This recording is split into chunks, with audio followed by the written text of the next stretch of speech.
Hey everyone, David here, and I've got some exciting news to share.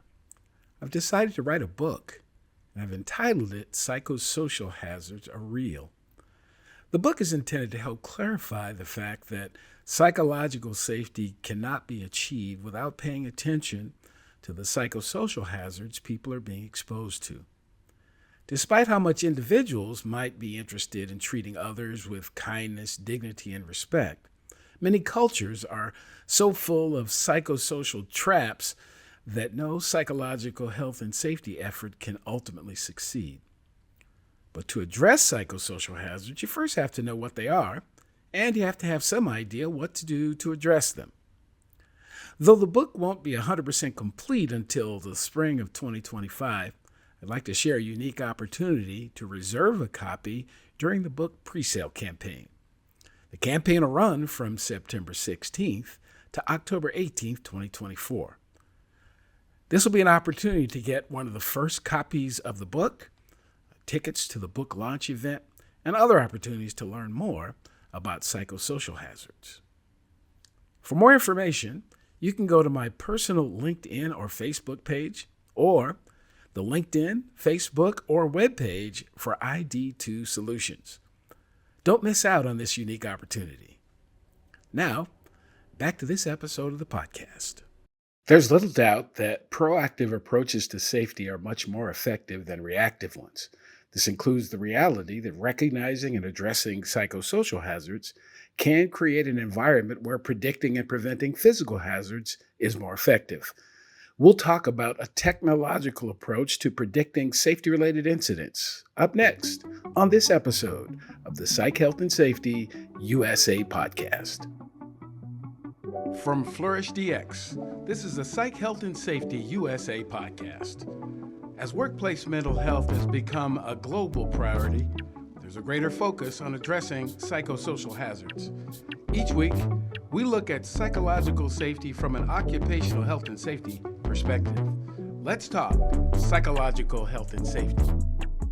Welcome to this week's Psych, Health, and Safety USA podcast. I'm your host, Dr. I. David Daniels, and I want to thank you for tuning in. Each week, we seek to increase awareness of the importance of psychological health and safety by learning from the lived experiences, research, and expertise of our guests, as well as advocating strategies to reduce harm and minimize vulnerability to psychosocial hazards in the American workplace. So, in the ever evolving landscape of workplace safety, staying ahead of potential incidents is crucial for employees' well being and any organization's success. Predictive safety analysis emerges as a proactive and forward thinking approach to identifying, assessing, and mitigating potential hazards before they escalate. Predictive safety analysis involves leveraging data, technology, and analytical tools to anticipate safety issues. It allows organizations to take a preventative measure and create a safer working environment.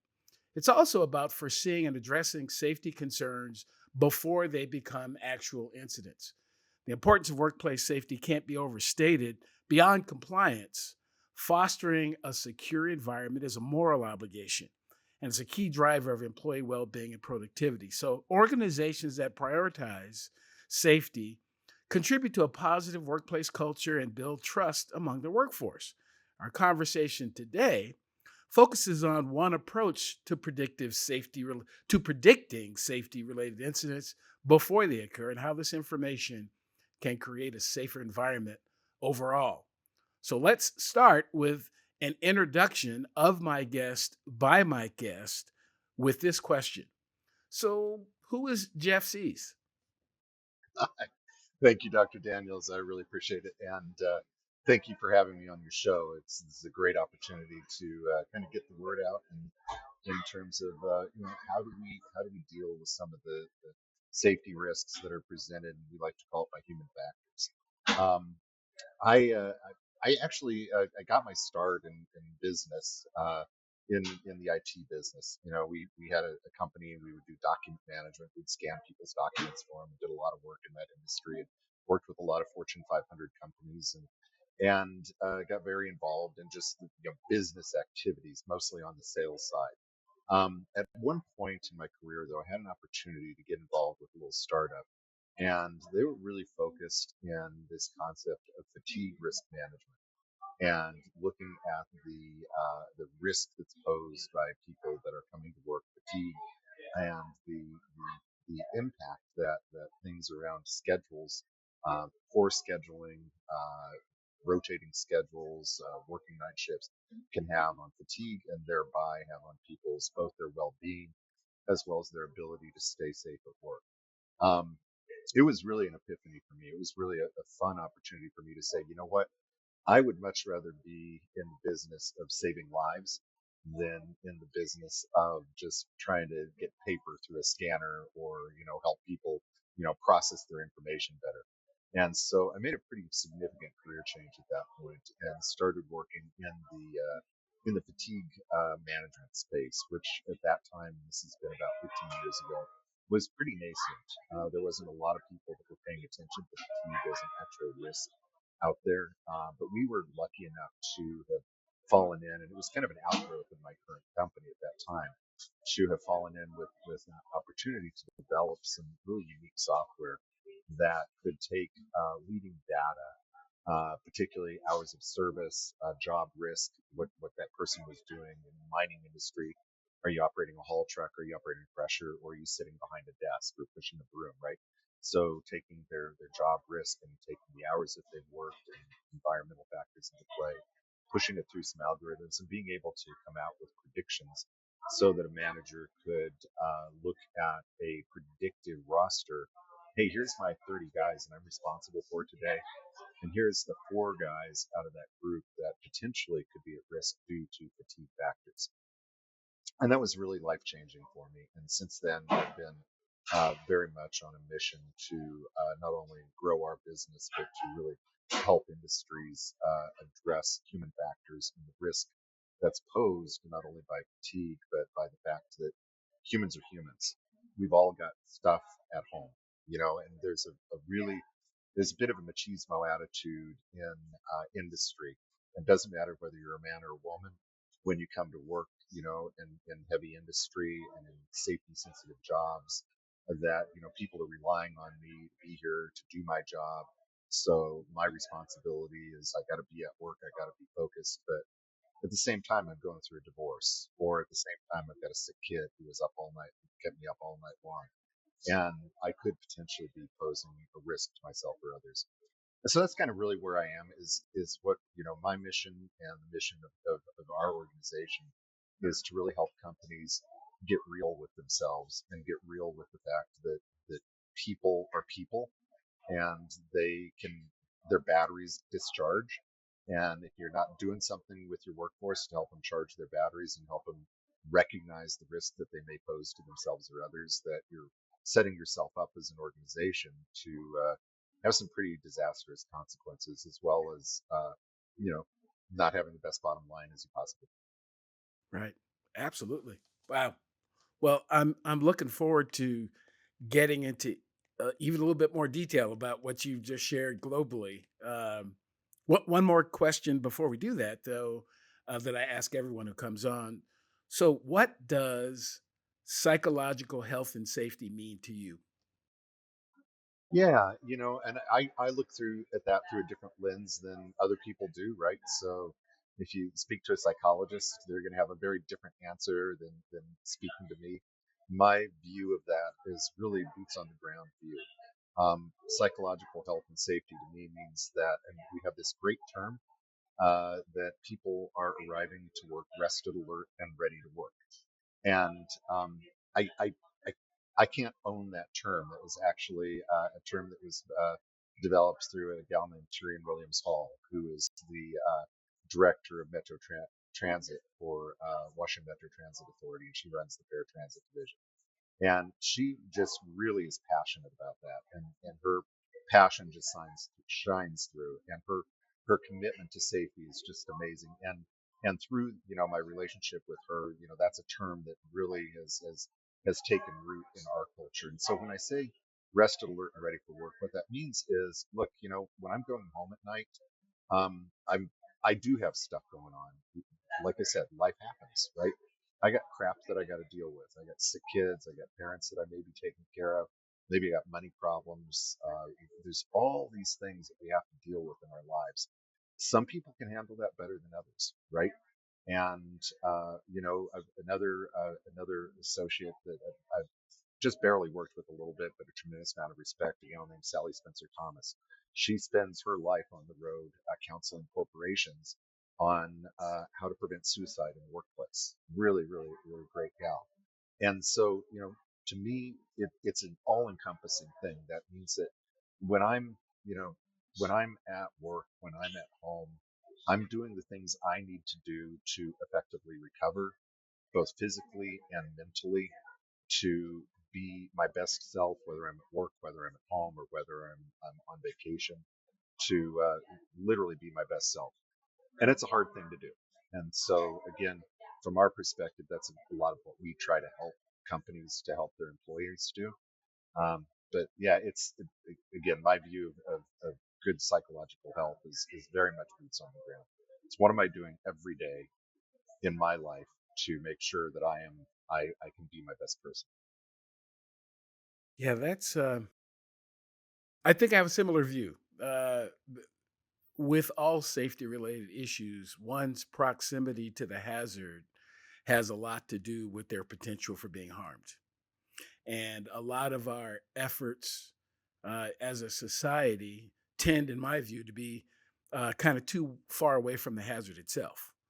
So we talk about the impact of the hazard. We talk about managing the risk. We talk about, all of these processes we have in place after someone has an incident or an accident, however you want to describe it. After there's a fatality, there's a big investigation, so on and so forth. But most of it, and I think I could probably back that up with data, but most of our approaches, many of our approaches, the significant number of our approaches are reactive in nature. Something happened. Something we don't even know really what happened, but something happened. Now let's try to quote unquote figure out how to make sure it doesn't happen again. Well, it's going to happen again unless the original cause is eliminated. And sometimes that original hazard, that original cause can't be eliminated because, you know, I I, I share with folks my experience of being in the fire rescue service for 3 decades. The job required going into buildings on fire. That's the job. So you can't eliminate the hazard until such a time in somebody's future when people don't have fires at all. And that might happen. It's not, I don't see it happening anytime soon. But until you can eliminate that hazard, then you're, faced with how do we deal with it because it's going to be there anyway. And to your point, we have lives outside of work. Most of us do. There are things going on that don't stop because I'm at work. The kids are growing up or not. The parents are getting older, or the bills are due, so on and so on and so on. And another point that you made, we deal with our exposure to these hazards differently. S- they're very different. And what's going on with me and you, it may look the same, but we interpret it differently. We deal with it differently. And when we come into the workplace, we bring those differences as well. So when the same thing happens at work, you and me are just going to look at it different. Neither of us are wrong. The question is, how do we deal with it? And to the extent we can figure out how to prevent some sort of negative consequence, I think that's really what this conversation is about. It's going to happen. So let's not close our eyes, put our hands over our ears, and act like it's not going to happen. It's going to happen. So, how do we predict how to minimize the impact it's going to have on the human beings who are going to be showing up when it does happen? So, yeah, go ahead. No, yeah. So what I was going to say to that is another associate of mine. His name is Don Martin, and he works with DSS Plus, also known as DuPont Sustainable Solutions, and he speaks a lot on SIFs, significant injury and fatalities. And one of the statistics that he always brings up in his talks is that human factors are the root of many accidents. In fact, 80% of significant injuries and fatalities are due to human factors. And when you really break that down, though, when you start to do RCAs and you look at these incidents that are happening out there, and they chalk it up to human factors. Well, what was the human factor? Well, so many times it was the guy was distracted. Okay, got it. Or the gal wasn't paying attention. Got it. But how do you go deeper than that? Wasn't paying attention. Why were they not paying attention? And do we? And a lot of companies really, honestly, sadly, they don't care why they weren't paying attention, right? They weren't paying attention. But the reality is they weren't paying attention because their wife gave them divorce papers that morning. In fact, we've had two clients contact us very specifically around that topic. We had one client who a gentleman had come to work, and he was a 30-year veteran with the company, and he came in, and his manager has been trained and trained and trained on making sure that your people are good to go, right? His manager was 28 years old. He had just been promoted to this position. Okay. This 30-year veteran comes into work one morning, and his manager sees him, and he's like, man, he just doesn't look like he's acting quite right. He looks like he's a little bit off. But he didn't see, and he'd been trained in reasonable suspicion, right? No signs or symptoms, none of that. He didn't see any of that. And he was a little bit, he didn't have the courage to address this guy. Because this guy, he looks like a cage fighter. He's a big guy, right? And this little 28-year-old kid who just got promoted into this. And how do I walk up to this guy and say I'm worried about you without kind of getting my ass beat, right? So he didn't say anything to him. And the unfortunate part of this story is that the 30-year veteran got on a manufacturing floor, got behind a red line, got crushed by a piece of automated equipment. And in the RCA, what did come out was that his wife had handed him divorce papers that morning. Okay, now if you unpack that, there's so many different pieces of psychological behavior that come into that, right? The guy honestly should never even come to work, right? But he came to work, and why did he come to work? Well, because I need a paycheck, because my wife brings in half the salary of the household. And what am I going to do now? I came to work because this is a good place for me to clear my head. So there's all these reasons, psychological reasons, that are driving this guy to put himself into harm. He came to work because people are counting on me and people are relying on me. So that's the one side of the coin. The other side of the coin, this kid's been trained up, to deal with recognizing people that may be in trouble, yet because of lack of objective data, it's all subjective. What do I say to this guy? How do I prevent? How do I get involved with him? He's been here for 30 years. He's going to be just fine. So you can see all of this had nothing to do with the equipment or the hazards. It all had to do with the psychology of the people involved and not really having a good way to get objective data to deal with the pending danger. Right. Absolutely. Wow. Wow. Yeah. One of the underpinnings of this effort, this podcast, this conversation I have with people is my definition of what a psychosocial hazard is. It's a psychosocial factor that's perceived or experienced by the person as a threat to them that causes them to behave in a different way. So in this individual's case, the threat was the letter or whatever the intent by his now soon to be former spouse to divorce him. That was threatening to him, and that caused him to behave differently than it would have any other day because of that particular thing caused and what happens in our bodies is our amygdalas fire up when something is threatening to us, and it shuts down the prefrontal cortex of the brain where we're making all the rational, logical, what would be the right thing to do. That stuff all shuts down because I'm under threat now, and I can't do that. I can't do that thing that you expected me to do. I can't be as rational as I normally would be. But again, if there is no data on the part of the system itself, and I think it's what we're going to talk about on the part of the system itself, you're left guessing. And this whole conversation about psychological health and safety is hard. Because it's hard. And it's really hard in a system. Again, most of our safety systems were set up to recognize physical hazards. It wasn't set up to recognize how people feel. It wasn't recognized to even be concerned. As a matter of fact, in some cases, we tell people just push through it. You're going to be okay. But they're not going to be okay. They're not going to be okay.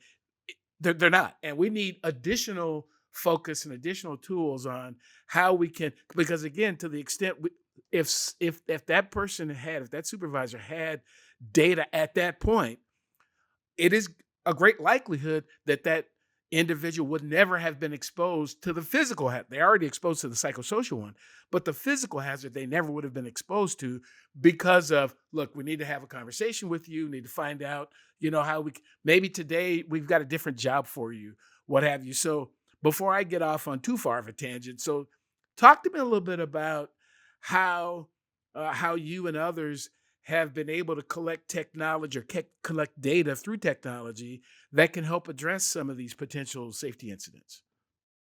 Yeah, and I want to dive in a little bit on the previous topic before I get too deep into that. One of the challenges that's out there around this, to your point, is that corporations are really good at dealing with black and white. Oh, there's a danger there. Put a guard on it. Nobody's going to get hurt, right? Oh, my drivers are falling asleep at the wheel. Put a device in the truck that's going to wake them up if they start to fall asleep. These are pretty black and white things. I see a problem, I try to fix the problem. What corporations really struggle with are things that I like to call squishy, right? They don't know how to deal with things that are squishy, right?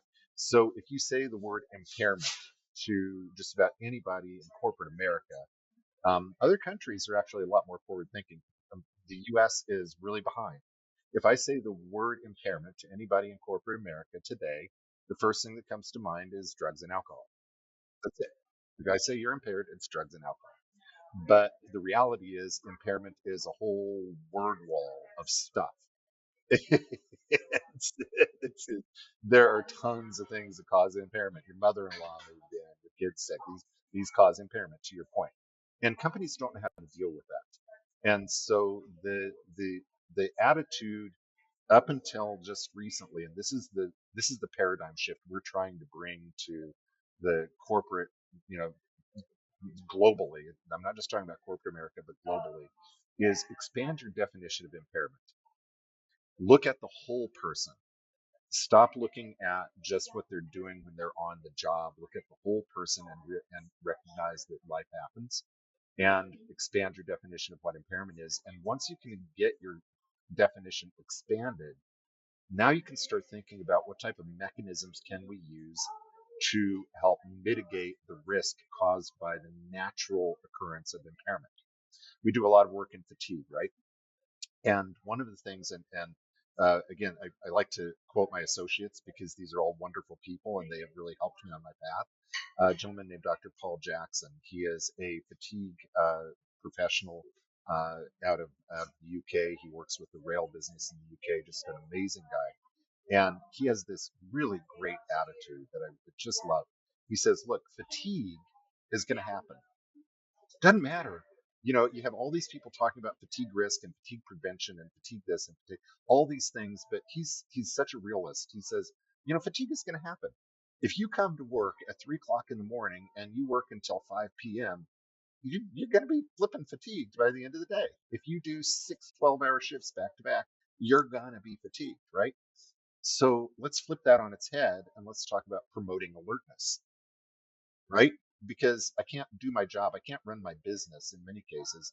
And this is where companies run into troubles with that. I can't run my business if I have to send people home on 8-hour shifts and I can't do shifts that are going to not cause fatigue. That I just can't run my operation. So let's get real. Let's get real and talk about promoting alertness, recognize that impairments exist. And then to get to the next topic here, let's use technology to help us decipher all of this and get some objective data so we know who to focus on. So today, the current approach in dealing with fatigue and impairments in the workplace. Impairments, the only approach today when you say impairment is drug and alcohol testing. That's it. Nobody wants to know anything else. Give me a drug and alcohol test, right? Okay.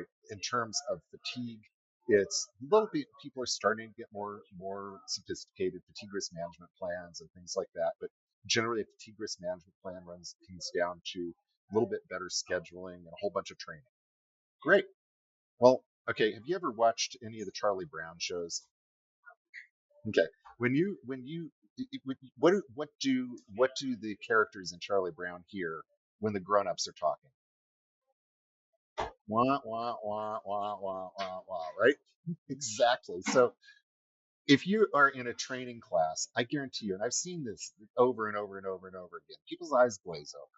They come into a training class, they hear wah, wah, wah, wah, wah, wah, wah, unless it's a really dynamic speaker, in which case they might pick up a little bit. And then a week later, it's done. You can put posters on the walls, and you can plaster the walls with posters, and they just become white noise. So the challenge becomes, how do I address psychological risk to an organization in a way that is sustainable and actionable and can drive some KPIs for the organization? That's the challenge, because training's only going to go so far. Posters and talk are only going to go so far. We need something that's sustainable and actionable. So to get to your point, now that I've done this circuitous thing to get to the point, right? It's that's what we do, and that's what I'm so passionate about. Is we bring a technology to the table that allows us to some extent quantify the risk caused by psychological turmoil and by the psychological risk and the fact that life happens. And we do this in two fashions.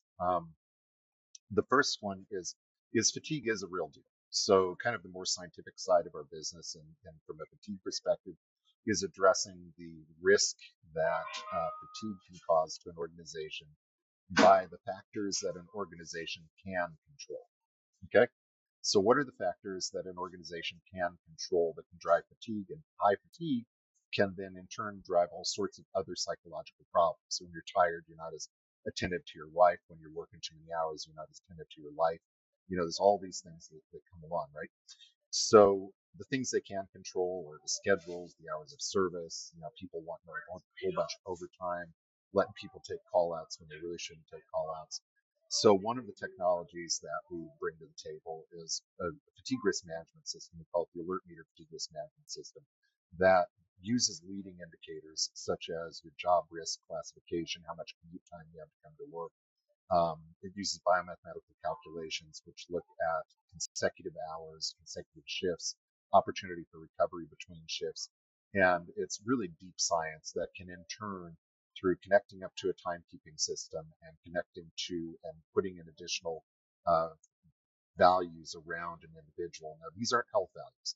I don't care if you've got type 2 diabetes. I don't care if you've got obesity issues. I don't want any of your health data, none of that, right? I just want to know the hours you work, and I want to know what job you have. Okay, that's what I want to know. And if I can figure out how far you have to drive to get to work, that's super helpful. With that data, we can come up with risk profiles from a fatigue perspective that says, hey, I got 30 people coming on the shift, and these four folks have the highest propensity to have a fatigue related incident before the end of the day. And here's where they're going to switch from being in a low fatigue state to a high fatigue state.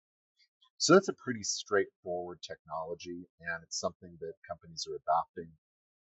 It's great for large enterprises that are somewhat mature in their thinking, and they understand the risk that fatigue poses, and they can understand the data that we're providing to them. And it's not for everybody. We have a lot of companies that just can't grok this.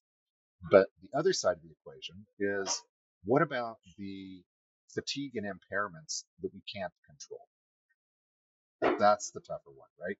How do we deal with the fact that this guy just got divorce papers? How do I deal with the fact that this guy only got 2 hours of sleep for a very legitimate reason, because his kid went into the hospital last night? But he wants to come to work and he wants to be part of our team, even though he's got 2 hours worth of sleep. That's the squishy side of the stuff. It's really hard to do, right? So in that respect, and if you don't mind, I'm just going to kind of keep on talking here. Okay. In that respect, we bring a really unique technology to the table, and that's called Alert Meter. Okay. And what Alert Meter does is exactly what its name implies. It helps to measure alertness, and it's a personal feedback tool, because people that are the most impaired for whatever reason are often the ones that are least likely to recognize the risk. Okay. And that's been proven over and over and over again. There's all sorts of scientific studies, particularly around fatigue, that people that are highly fatigued are the ones that are least likely to recognize the actual level of risk that they're presenting to themselves and those around them. And so this technology had a really interesting start. It's basically a 45-second game that people play before they start their shift. And it's a cognitive assessment that can help identify potential impairments within an individual and start the conversation. Well, the way this got started, and I'll give you a little more description of the technology here in a minute, was the Exxon Valdez incident, and I'm sure Dr. Daniels, you're familiar with that, and you've probably spoken to that on this exact podcast, right? So, as many people know, in the Exxon Valdez incident, the vessel pilot was hadn't had enough sleep, and he had a little bit too much to drink the night before, and he wasn't able to maintain focus in operating this vessel. Okay, and as a result, we all know what happened with the oil spill, right? So, the inventor of the alert meter happened to work for a company called Crowley Maritime, and based in San Francisco. And when this thing happened, Exxon called Crowley Maritime, and the inventor of the alert meter, a gentleman named Henry Bowles, who sits on our board of directors today. He's actually our chairman of our board. He got very involved in cleaning up that incident. And yeah, Exxon sent up all your equipment. We need your help to get this thing cleaned up. And in the process of doing that work, he thought, man, this is just such a nightmare. And what was the root cause of this? The root cause was psychological impairment from the operator of this vessel. One guy caused all of this run failure, right? So how do I address that? How can we put our hands around that, and how can we deal with this situation? So he thought, okay, there's got to be a way to put some sort of an assessment in place that's not overly burdensome, to allow corporations to check people in critical positions and safety positions. And he was just thinking the vessel industry at that time. He's saying, I want these vessel operators to have a solution. So he went to NASA and he went to the U.S. military and asked them, what do you guys do to check for fatigue with your operators and your astronauts? And what do you do to check for the ability to stay alert and stay vigilant? And they're happy to share the science with them. It's a science, it's called the psychomotor vigilance test. And it's used in all sorts of applications today. Probably most familiar that people would have with the PBT test would be concussion protocols or studies in early Alzheimer's. It's a very, very common technology out there. Well, a psychomotor vigilance test in general is a reaction time test. It presents a stimulus and it asks the person doing the test to respond to that stimulus, and it measures the reaction time. Well, the problem at the time, though, is that the psychomotor vigilance test, and even today, the ones that are in the clinical environments, they take anywhere from 7 to 20 minutes to execute. Okay, not very commercially viable. If I got 200 people coming in for shift changeover, I can't have them all spend 15 minutes doing a test. That ain't gonna work, right? Nobody is gonna pick up on that. They won't do it, right? So he had this challenge in front of him, and he went to the National Institute of Occupational Safety and Health, NIOSH, a division of the CDC, kind of like the science arm of OSHA. I know you guys know all about this. And he received grant funding to create what is today the alert meter. And basically, what he did is he took this concept of a psychomotor vigilance test, and he had really some core concepts that he wanted to build into this. One was it needed to be an assessment that was not burdensome on time. It had to be executed at that time. He said it had to be executed in under 90 seconds. Today, we've got that down to 45 seconds. So we can get in, we can get it done, and get it done quickly. So that was one of the absolute core things. But there were three other big things. Two is it couldn't contain any health data, meaning if I have health data, all of a sudden now I got a whole sorts of issues. It's hard for adoption, right? Got HIPAA data and all this kind of stuff. Nobody wants to mess with it, right? So I can't have any health data in this thing. In fact, it potentially could be completely de-identified. So the only thing I might have is a number that is assigned to a person, right? That's the only identifier we might have.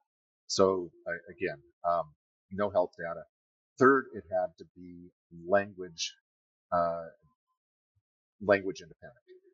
So it shouldn't matter what language I speak. This thing needs to work globally across the world, and there shouldn't be a lot of words that people have to read in order to execute this little test.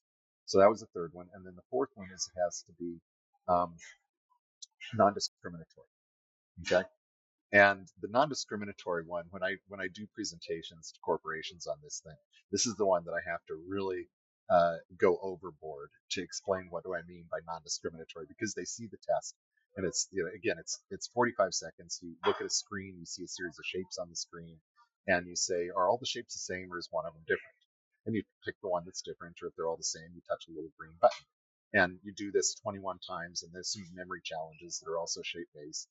And every time that I show somebody this, they're like, well, I got people on my crew that, they've got some learning issues. I got people on my crew that don't speak the language. I got people on my crew that don't touch computers, and they aren't going to be able to do this thing because they don't touch computers.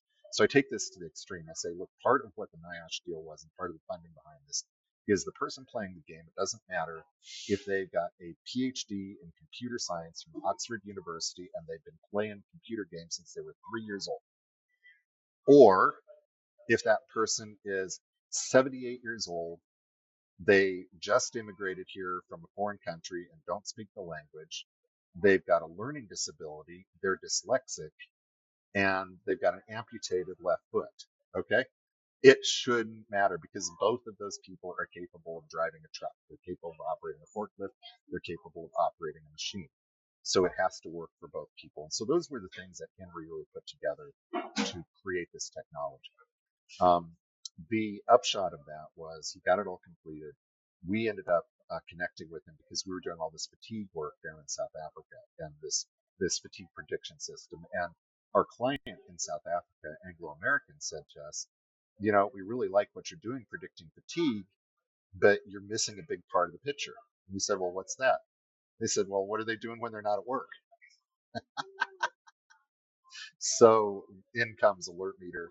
We put that technology together, and what we found is a huge amount of efficacy in utilizing this technology to identify people that may be not in their best of frame of mind or not rest alert and ready for work before they come to the job, and thereby creating a conversation that might not have happened otherwise. It's not a red light, green light. It creates a conversation. That's a lot of history around the technology, but it doesn't really play unless you kind of understand where this came from. Do you need more psych health and safety in your life? Then head over to the FlourishDX Academy for several free on-demand e-learning courses. If you're an internal professional, follow FlourishDX on Eventbrite to register for any of our free fortnightly interactive webinars. Our flagship professional practice program is also exclusively available for internal professionals. The 12-week course blends theory, applied practice, and interaction with other professionals through live lectures and a monthly community of practice session. Find out more about all these learning opportunities or inquire about a bespoke in-house training at the FlourishDX Academy. www.45003.org. Now back to this episode. So one of the questions, another question I was going to ask you is, a lot of our, again, the current state of play, at least from in my view, is a lot of our conversations around impairment, around fatigue, around even some other safety related issues are connected to the organization's intent to take some type of disciplinary action. How are we going to restrict this person? Something that comes across as negative. And as you mentioned earlier, you know, a lot of folks, as soon as you talk about fatigue, they want to take and drug test people, or alcohol test people, or what, some sort of test. And the test itself, at least the folks inside the system, either perceive or absolutely know that if I fail this test, my job is at risk. So talk to me a little bit about how the technology, the approach that you're taking. I don't know. You can certainly tell me more, but how does the approach that you're advocating impact the person's job status? Do you have encouragements one way or the other? So how does this whole predictive issue work around what we do to the person, or how do we affect their job after we find something? Yeah, absolutely. So, kind of the first step in that is the company needs to be relatively mature, in fact, pretty mature in their attitude toward their workforce. If the company is hardcore disciplinarian, they're not going to adopt this technology, and it's pushing a rock up the hill to even get them to try because they're not going to understand how to deal with it. So that's really the first thing. Is when we work with a company, we try to get a feel for what's their maturity level. And, in some cases we just say, look, you're not there yet. Come back to us when you're more mature and you're ready to have a better relationship with your workforce, because that's what it takes, right? Um, the but how do you deal with the, man, I'm going to lose my job on this thing? Well, the first thing that we say is, listen, and so I think a great example I like to use some of the clients that we work with as examples. Delta Airlines uses our technology, okay, and they're just starting to roll out in some of their stations, and it's working really, really well. And they've got just such a great attitude with all the groups that we worked with at Delta, is that, look, people are people, things happen, and we don't want to be punitive in everything that we do, right? So we need to be able to recognize them. Mostly the folks we've worked with Delta are a lot of their contractors so far, and all of them have been great. So basically they're saying, if you don't get enough sleep the night before and you're going to be a risk to yourself and those around you, I don't want you working in a job that's going to jeopardize your life or the lives of others. But at the same time, I'm not going to send you home because of the fact that your kid was sick. That's the mentality you have to get to, is recognizing, and I said this earlier in the conversation, life happens. The people that work for me have lives outside of work. And if I'm going to be a good employer and I'm going to have some retention in my workplace, and I'm not going to have all this turnover that happens all the time, I've got to start treating my employees like human beings. I've got to start treating them like my family and understanding that life happens. And so the first step, one of the first things I'll ask a company is, if somebody comes to work and they tell you after they got to work that they are just exhausted because their kid was sick last night and they're really kind of struggling, and you don't feel they're fit to work, what's your policy around that? Okay? Because if I'm going to get penalized for self-reporting that I'm a danger to myself and others, I'm not going to report it, right? A, I'm not going to report it. B, we're going to have a horrible safety culture within the organization. Okay? So that's kind of the first litmus test that we have to determine if a company has a culture that is willing to adopt this technology, right? Is kind of a no harm reporting policy. Now, obviously, there has to be a counterbalance to that, because if I got a guy coming to work, 2 days a week saying he's too fatigued to work and he's not going to get in trouble because he really just wants to go out fishing, then there's got to be a policy to counterbalance that, right? But at the end of the day, I've got to have a healthy policy that recognizes that life happens. So that's the starting point. Now, the way the technology works is, if I come to work every day, the way it's implemented is, you come to work every day, you stop at a little kiosk, or you do it on your phone if you're a remote worker before you get in your truck or whatever it is you're going to do, and you do this little 45-second assessment. And if I get a red dot on my first try, we got some grace, try it again. Real easy. So the first rule is play it every day. And that's kind of the order of maturity. So the maturity level 1 is get 98% of your population doing this thing every day right after clock. And that takes some work with the culture to do that, because that's change. And nobody likes change. When I come to work, I clock in and I go over there. What do you mean I got to stop here and do this little 45-second assessment? So we got to get over that change. The second level of maturity is, now I come to work and I understand what that red dot means. That red dot means that I wasn't paying attention. I wasn't alert. I wasn't focused when I was trying to do this task. Well, the task that I do for my job requires focus and attention. Otherwise, I could get hurt. So let me try to get focused and attentive and do this little task. So if I get through it the second time and I get a green dot, good to go. I've been able to prove to myself that I'm good, that I can get my focus where it needs to be. And this is baseline. So the non-discriminatory piece that I talked about means that this isn't ever comparing me against anybody else or a general population. When I play the game, it creates a score, and I create an average score, and it's really complex, and I'm happy to talk to anybody about it. But it always compares me against my baseline. Where am I at against my baseline? So if I'm deviating too much from my personal baseline, that tells me, you know what, I probably shouldn't have poured that third glass of scotch last night before I went to bed. It's good personal feedback, right? Now, If I play it a second time and I get a red score the second time, policy kicks in. And this is where HR departments and legal departments get some heartburn, right? Because they initially think that, oh, if I get a second red dot, I got to send somebody home, and now I've got all these issues, and I got an employee that's going to get upset because this little game sent him home without employment. No, I get 2 red dots. I talk to a manager. Don't go to my workstation. I get 2 red dots. I talk to a manager, right? And I just finished a training, and there were some folks that were having a hard time getting over this, and so a really graphic example. If I'm at work and I go back kind of not even in the break room, but kind of in a quiet area of the warehouse, and I'm sitting there and I got my head down and my eyes are closed, and my manager comes by, what's the manager going to say to you? Hey, are you okay to work? Right? And if you tell your boss, I'm just really tired, I didn't get a lot of sleep last night, they might change your job duty. They might take an appropriate reaction to that. Okay. That's good, mature safety culture. Well, we're not doing anything different. All we're doing is recognizing the fact that managers at the start of their day, I got 30 people reporting to me. I don't have time to check on all 30 people. So we're that initial check.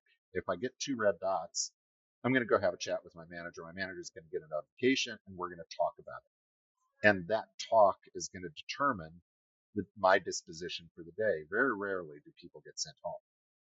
Very, very rarely. Now, if they do send them home, there's probably a really good reason for it, right? If they end up in HR, they probably smell like alcohol.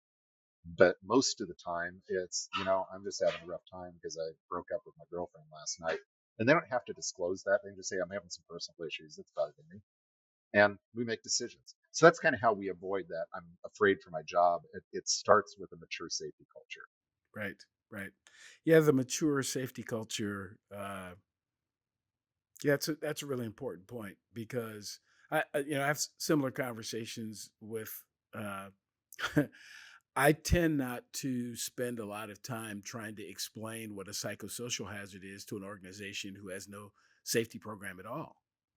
I mean, it's just hard. It's a hard thing to do, um, unless they're really, really interested and want to start there. But that's just not where the conversation is going to end. The idea is, if I can help you understand what the hazard is, then you can go down that hierarchy of controls that talks about, well, if I know what the hazard is, can I eliminate it? Well, maybe not. Can I substitute it for something else? Well, maybe not. Can I redesign the person's work? Well, perhaps. Can I, adjust their work a little bit? Perhaps. And the last option is, what is it about that person? But that's the last option, because all of these other things are often what are contributing to how the person feels. And back to the point that you made earlier, employers, organizations, if they're not employed, if it's a nonprofit or what have you, you can only be fully responsible for things that you either create or you're aware of.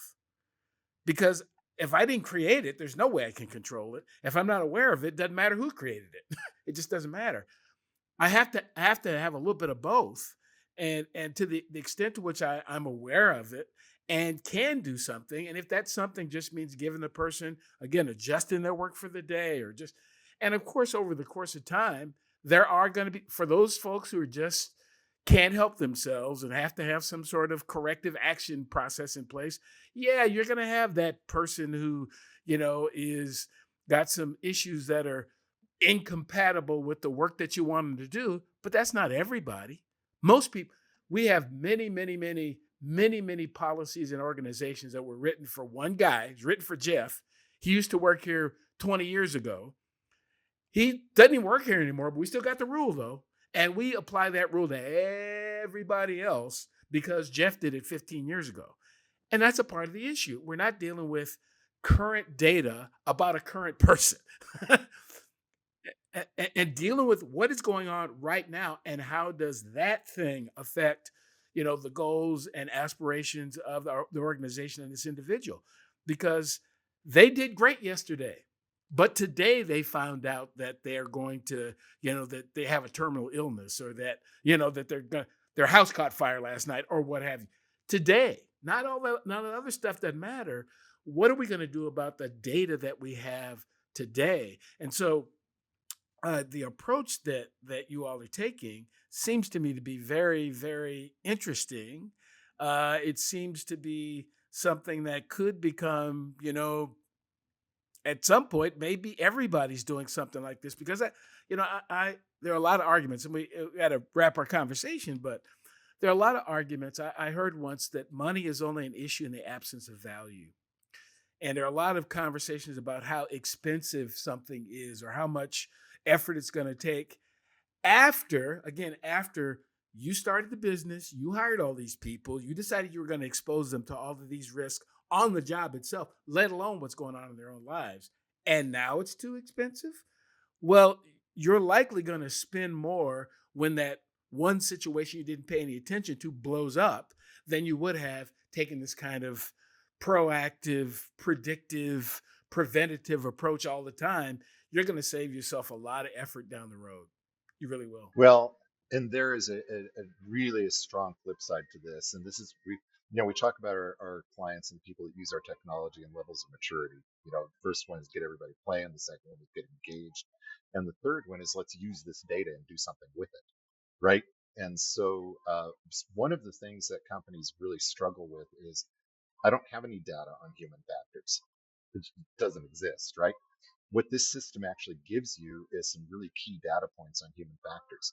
So one of the data points that we've discovered is if I can get 90% of my population on any given day coming to work and getting that green score on the first try, that is strongly correlative to that person getting a good night's rest and good recovery before coming to work. So we call that a rested, alert, and ready for work. So one of our KPIs is actually the rested, alert, and ready for work KPI. Is your organization hitting 90%? Or let's break it down by division or by department or by site. Which site is hitting the 90%? Which site has only got 40% of their people coming into work rested, alert, and ready for work? And now I know who to focus on. Now I know now I've got something I can work on. We have a wellness zone in this. Let's keep that group to 8%. Folks that are kind of falling in the middle, right? And there's always going to be kind of a risk area. But this gives companies data to drive performance, to drive optimization, to drive profitability. And ultimately, if you're having these conversations that are objective as a result of this technology on a regular basis, you're also going to get retention. We see huge improvements in retention. So it's this whole thing of all ships rise. When you start paying attention to your people and you start paying attention to their well-being and their psychological well-being, and you have data to act upon, you can make a big difference in the industry. And then just kind of in closing, to your point, you mentioned, maybe someday everybody should have this. It's really interesting. There's an old case law. It's called the T.J. Hooper case, and it goes back to 1929 with a tugboat pushing a barge out into the ocean. Okay, and a storm comes in and it sinks the barge. And in the lawsuit that followed, the barge operator won the lawsuit, and the judge says to the tugboat operator, he says, "Well, that barge wouldn't have sunk if you would have had a radio. Radios are ubiquitous, and if you would have had a radio, you would have known about the storm coming in." That is what we're starting to see with these technologies. It's called impairment detection technology. If you would have had this impairment detection technology, in our case it's called Alert Meter, if you would have had the impairment detection technology in place within your workplace, there is a chance, and I'm not going to say it would catch everybody, but there is a good chance that you might have known that there was an issue psychologically with this individual that was coming to work that was going to put them and the rest of the organization at risk. So everybody gets upset about liability, but that's where you upset the liability. So look, if you don't have the technology, how do you have anything to do? What are you doing to make sure that people are good? So anyway, kind of in closing, Right. that's kind of where Yeah, I want to leave it. Thank you. absolutely, absolutely. So if folks want to get more information about the work that you do, want to learn more, want to get in more detail, how best to do that? Thank you so much. The easiest way is just go to predictivesafety.com. It's all one big long word, predictivesafety.com. And there's all sorts of information out there for you. There's plenty of little spots where you can put in your information, and you can request a demonstration or a discovery call or get in touch with us. So check us out online. You'll see two different technologies out there. One is for the Alert Meter fatigue risk management system. That's the kind of heavier duty, look at the leading indicators on fatigue, and then you'll see the alert meter, which is the cognitive assessment and fit for duty assessment that we have that people are really starting to adopt. PredictiveSafety.com. Thank you. Absolutely. Well, Jeff, thanks very much for the conversation. I always know when this is successful, when I walk away going like, wow, I hadn't really thought about it that way. And it's also, it's really encouraging that particularly here, this podcast is focused on what's going on in the United States. And again, to the point that you made earlier, we are a bit behind, but thankfully there are folks like yourself and your company that are working to help us catch up. and I think we can catch up quickly. I do, because I do.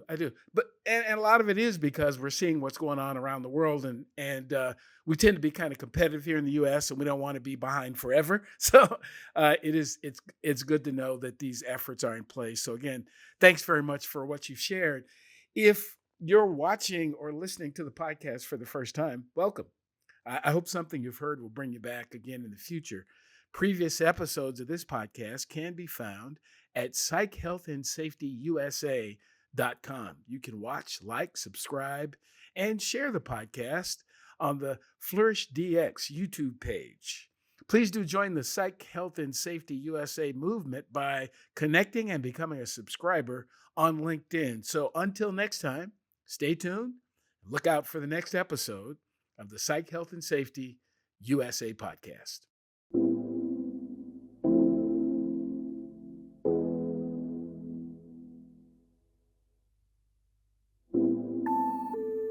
Tune in each week for new episodes of the Psych, Health, and Safety USA podcast. If you have a story or know of one that needs to be told, reach out to us on LinkedIn or send an email to david@id2-solutions.com or go to the Flourish DX website at flourishdx.com. We'll see you next time.